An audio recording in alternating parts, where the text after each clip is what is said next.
नमस्कार मंडळी. तिसारा या माझ्या नव्या कोरे YouTube चॅनलवर मायबाप प्रेक्षकांचे मनापासून स्वागत. मी एक छोटीशी कृष्ण भक्त असल्यामुळे मला कृष्ण कथांमध्ये रमायला नेहमीच आवडतं. आणि माझ्यासोबत मी तुम्हालाही या कृष्ण कथांमध्ये रमवायचं ठरवलंय. होय, मी तुम्हाला कृष्ण ग्रंथातील काही गुज गोष्टी सांगणार आहे. चिंता नसावी, केवळ गुज गोष्टी, अख्खा ग्रंथ नाही. त्यामुळे तुम्हालाही अजिबात बोर होणार नाही. चला तर मग माझ्यासोबत श्री कृष्णावतरणाची गोष्ट ऐकायला तुम्ही तयार आहात ना? सुरुवात करूया. तर गोष्ट आहे श्रीकृष्णावतरणाची.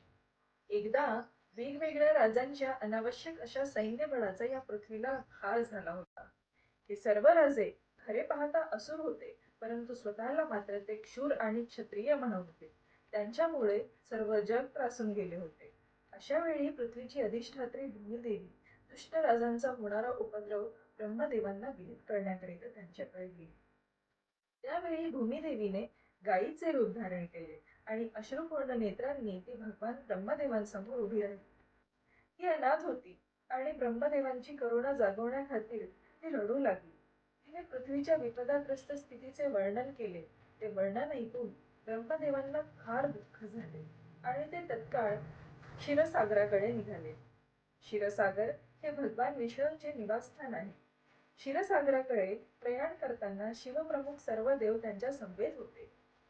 पृथ्वी देवी देखील त्यांच्या बरोबर निघाली. क्षीरसागराच्या किनाऱ्यावर आल्यावर भगवान ब्रह्मदेव भगवान विष्णूंना प्रसन्न करण्याचा उपाय करू लागले. भगवान विष्णूंनीच पूर्व काळात दिव्य वराह रूप धारण करून पृथ्वीला वाचवले होते. वैदिक मंत्रात पुरुष सुक्त म्हणून विशिष्ट प्रकारचे सुक्त आहे. सामान्यतः देवदेविता पुरुष सुक्ताचे उच्चारण करूनच भगवान विष्णूंना प्रणाम करतात. या विश्वात श्वेतद्वीप नावाचा एक लोक आहे. त्या लोकात क्षीरसागर आहे. पुरुष सुक्त ही अशी एक प्रार्थना आहे की देवता भगवान क्षीरोदकशायी, शब्द लक्षात ठेवा बरं, क्षीरोदकशायी विष्णूंना प्रसन्न करण्यासाठी तिचे उच्चारण करतात. हे विष्णू भगवंत दुधाच्या समुद्रात पोहतात म्हणून त्यांना क्षीरोदकशायी विष्णू असे देखील म्हटले जाते. देवतांनी पुरुष सुक्ताने भगवान विष्णूंची स्तुती केली, परंतु त्यांना काही प्रत्युत्तर मिळाले नाही.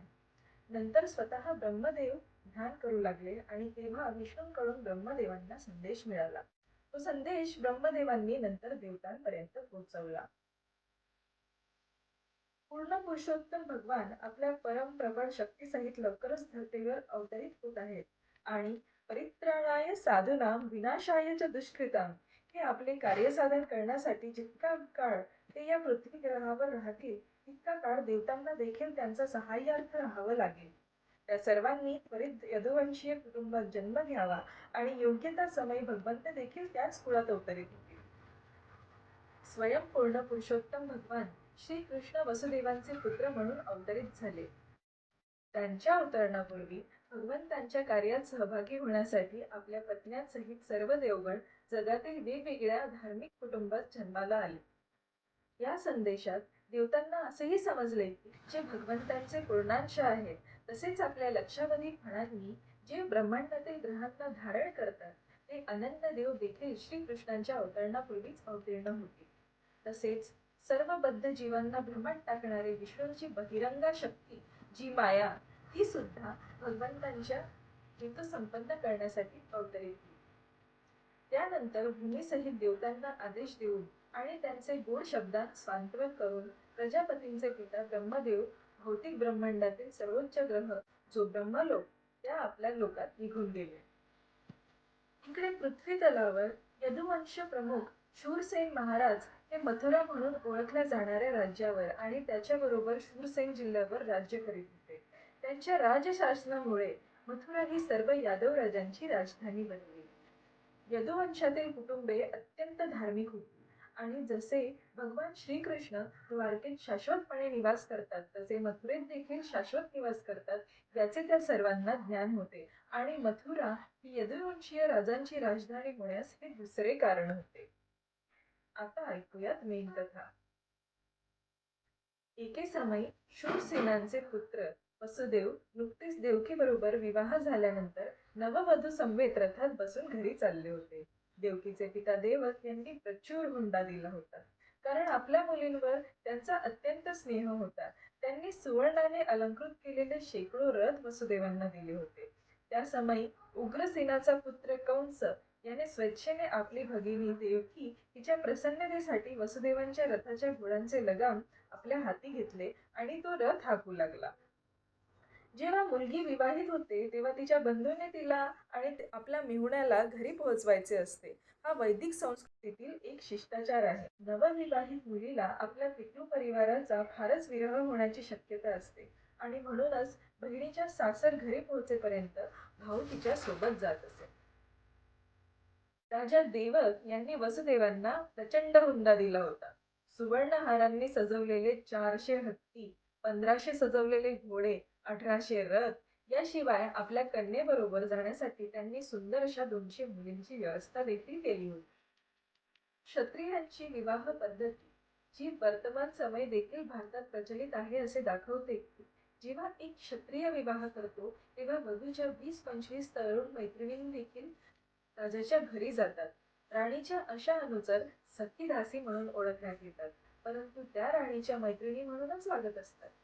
ही प्रथा अनादी काळापासून चालत आलेली आहे आणि निदान 5000 वर्षांपूर्वी भगवान श्रीकृष्णांच्या अवतरणापूर्वी तिचे अस्तित्व होते असे कळते. वसुदेवांनी आपल्या पत्नी समवेत 200 सुंदर मुली आपल्या बरोबर आणल्या. नववधू रथातून जात असताना मंगल क्षणांची सूचना म्हणून नानाविध संगीत वाद्ये वाजत होती. त्यामध्ये शंख होते, शिंगे होती, ढोल होते, मृदंग होते आणि सर्व मंगलवाद्ये मिळून मधुर संगीताचा ध्वनी उत्पन्न होत होता. मिरवणूक अतिशय मनोहर रूपाने पुढे चालली होती आणि कंस रथ हाकी होता. अशा वेळी आकाशातून आश्चर्यकारक आकाशवाणी ध्वनित झाली. ती विशेषतः कंसाला उद्देशून होती. कंसा, तू अगदीच मूर्ख आहेस. तू तुझ्या बहिणीचा आणि मेहुण्याचा रथ हाकीत आहेस, परंतु याच बहिणीचे 8वे मूल तुझा वध करील याची तुला जाणीव नाही. कंस हा भोजवंशीय उग्रसेनाचा पुत्र होता. असे म्हटले आहे की कंस भोजवंशीय राजांपैकी घोर आसुरी वृत्तीचा होता. आकाशवाणी ऐकताच ताबडतोब त्याने देवकीचे केस पकडले आणि आपल्या तलवारीने तो देवकीला ठार मारण्यास प्रवृत्त झाला. कंसाचा स्वभाव पाहून वासुदेवांना आश्चर्य वाटले. त्या क्रूर आणि निर्लज्ज मेहुणाला शांत करण्याकरता वसुदेव युक्तिवाद आणि प्रमाणासहित मोठ्या विवेकाने बोलू लागले. हे कंस, तू तर भोजवंशाचा राजा आहेस. तू एक सर्वश्रेष्ठ वीर आणि शौर्यवान राजा आहेस. हे सर्वश्रुत आहे. तू इतका क्रोधाविष्ट झाला आहेस की तू एका स्त्रीला आणि तीही स्वतःची बहीण असताना तिच्या शुभविवाह प्रसंगी तिला ठार मारण्यास उद्युक्त आहेस. तू मृत्यूची इतकी धास्ती का घेतोस? तुझ्या जन्मासोबतच तुझा मृत्यू जन्माला आहे. तू जन्म घेतला अगदी त्या दिवसापासूनच तुझी मरण्याची सुरुवात झाली आहे. समजा तू 25 वर्षांचा आहेस, त्याचा अर्थ असा की 25 वर्षे तू अगदी मेला आहेस. प्रत्येक क्षणाला तू मरत आहेस. असे असताना तुला मृत्यूचे इतके भय का असावे? अखेर मृत्यू अवश्य येणार. तू आज मृत्यूला प्राप्त हो अथवा 100 वर्षांनी, परंतु मृत्यूपासून तू वाचू शकत नाहीस. तुला इतके भय का असावे? वस्तुतः मृत्यू म्हणजे वर्तमान शरीराचा अंत. जेव्हा वर्तमान शरीर संचलित होत नाही आणि पंचभौतिक तत्वात विलीन होते, तेव्हा शरीरातील चेतन तत्व आपल्या वर्तमान कर्म विपाकानुसार दुसरे शरीर स्वीकार करते. अशा अनेक तऱ्हेने कंसाला आपल्या नवविवाहित बहिणीशी द्वेष न करण्याची वसुदेवांनी विनंती केली. कोणीही कोणाचा द्वेषी नसावे, कारण द्वेष किंवा मत्सर हे ऐहिक जगात आणि पुढेही यमराजासमोर भीतीचे कारण ठरते. वसुदेवांनी देवकीच्या बाजूने ती कंसाची लहान बहीण असल्याचे विनवून सांगितले. तसेच हा विवाहाचा मंगल प्रसंग आहे हे देखील विनवून सांगितले. लहान भाऊ आणि बहीण यांचा सांभाळ मुलांप्रमाणेच करणे हे मनुष्याचे कर्तव्य आहे. स्थिती फारच गंभीर आहे. वसुदेवाने म्हटले, जर तू तिला ठार करशील तर ती तुझ्या कीर्तीला कलंकित करणारे ठरेल. वसुदेवांनी सदुपदेश देऊन कंसाला शांत करण्याचा प्रयत्न केला, परंतु कंस शांत होणारा नव्हता, कारण त्याला असुरांचा संग होता. त्याचा जन्म एका श्रेष्ठ क्षत्रिय कुळात झाला होता, तरीही आसुरी संगत असल्यामुळे तो नेहमी आसुरी वृत्तीचाच होता. असुराला सदुपदेशाबाबत काहीही कर्तव्य नसतेच. कंसाला शांत करण्याच्या प्रयत्नात अपयश आल्याने आपली पत्नी देवकी हिचे संरक्षण आपण कसे करणार याविषयी वसुदेव चिंतित झाले. संकट अगदी जवळ येऊन ठेपले असता बुद्धिमान मनुष्याने धोकादायक स्थिती शक्यतो टळेल असे वागावे. परंतु बुद्धिबळाला लावून देखील कोणाला संकट टाळता आले नाही तर तो त्याचा दोष नव्हे. मनुष्याने कर्तव्य पार पाडण्याची पराकाष्ठा करावी. परंतु इतके करूनही प्रयत्न अयशस्वी झाला तर तो त्याचा दोष नाही. वसुदेव आपल्या पत्नीविषयी विचार करू लागले. परंतु प्रथम मला देवकीचा प्राण वाचवू द्या. पुढे भविष्यात मुले झाली तर त्यांना कसे वाचवावे ते मी नंतर पाहीन. जर भविष्यात कंसाचा वध करणारे मूल मला प्राप्त झाले आणि कंसही तोच विचार करीत आहे तर देवकी आणि मूल असे दोघेही वाचले जातील. नियतीचा नियम अचिंत्य आहे. मात्र आता काहीही करून मला देवकीचे जीवन वाचवले पाहिजे.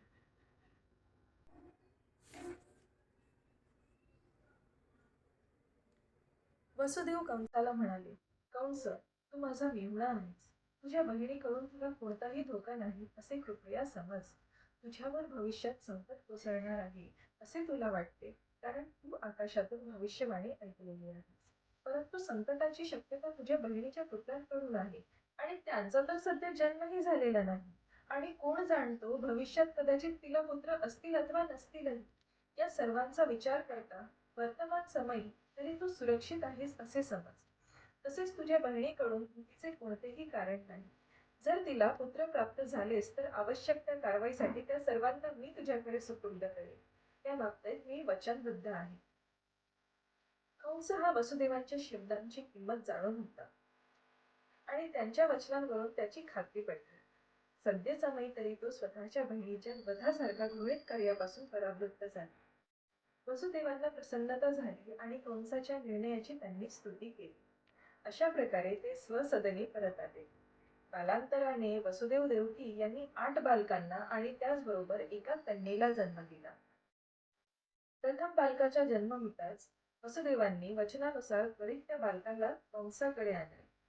असे प्रसिद्ध आहे की वसुदेव फारच संत वृत्तीचे होते आणि आपल्या वचनांबाबत प्रसिद्ध होते. त्यांना हा सन्मान जतन करायचा होता. नुकतेच जन्मलेले बालक कंसाकडे सुपूर्द केल्याने वसुदेवांच्या हृदयात अतोनात वेदना झाल्या. परंतु कंसाला मात्र त्यामुळे अत्यानंद झाला. वसुदेवांच्या वागण्याने कंस प्रसन्न झाला. वसुदेवांनी आपले वचन पाळले याचे तो आश्चर्य करू लागला. वसुदेवांबाबत दया उत्पन्न झालेला आणि प्रसन्न झालेला कंस वसुदेवांना म्हणाला, प्रिय वसुदेव, हे मूल माझ्याकडे सुपूर्द करण्याची तुला आवश्यकता नाही. मला या मुलाकडून धोका नाही. देवकीचा 8वा पुत्र मला ठार मारेल असे मी ऐकले आहे. मग अकारण या मुलाचा स्वीकार का करू? तू त्याला परत घेऊन जा. आपल्या पहिल्या जन्मलेल्या पुत्राला घेऊन वसुदेव घरी चालले होते.